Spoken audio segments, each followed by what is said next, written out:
We go into court today, and right off the bat, her defense attorney says it is her intention to then represent herself, which then opens up another whole can of worms in an already very convoluted and long case.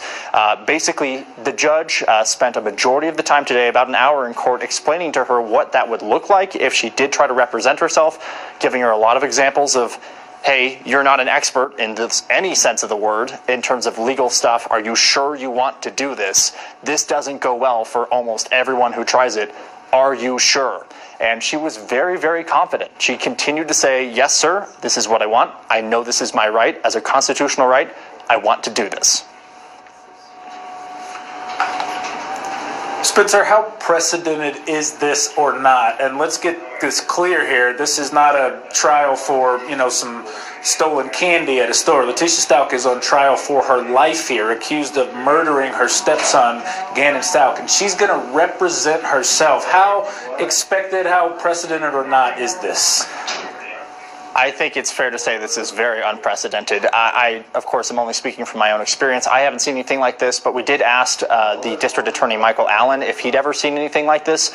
He said he's seen people represent themselves, but never at a case level like this. She does face life in prison if this does not go her way. And he said, it kind of speaks for herself. You can connect the dots.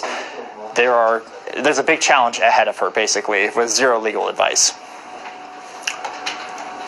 I got to ask, what was Stauch's reasoning? You were there in the courtroom. I saw the questioning sort of play out on your Twitter feed, and you've done a great job of covering it. But for our viewers, what was Stauch's reasoning?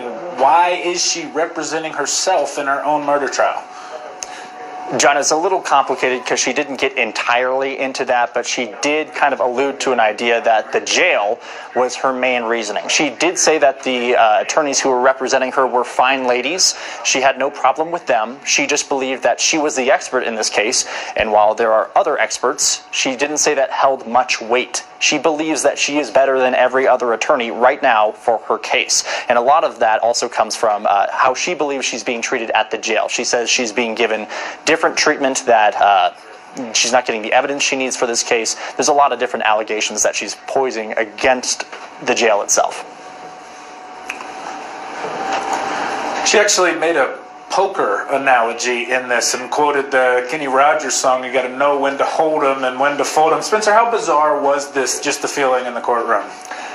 John, doesn't get much weirder than this. Every time she opened her mouth, I think we were all kind of on the edge of our seats just waiting to see what else she was about to say, because it seemed to come from nowhere. But she allegedly has spent 23 hours a day incarcerated thinking about her case, and she says she is very confident that this is going to go the way that she believes it will go. And she also said that she has 2 pieces of evidence she thinks will completely clear her in this case. Granted, there are over 30,000 pages of discovery that Michael Allen, our district attorney, was saying that he will need to get over to her now that she is, still in custody. And the whole process of getting all the evidence over to her now that she's representing herself is providing another challenge in this, which potentially could slow things down. She doesn't have the same access as an attorney would have to being able to get video files, recordings, messages, all that stuff. They're going to have to print out all 30,000 of those pages.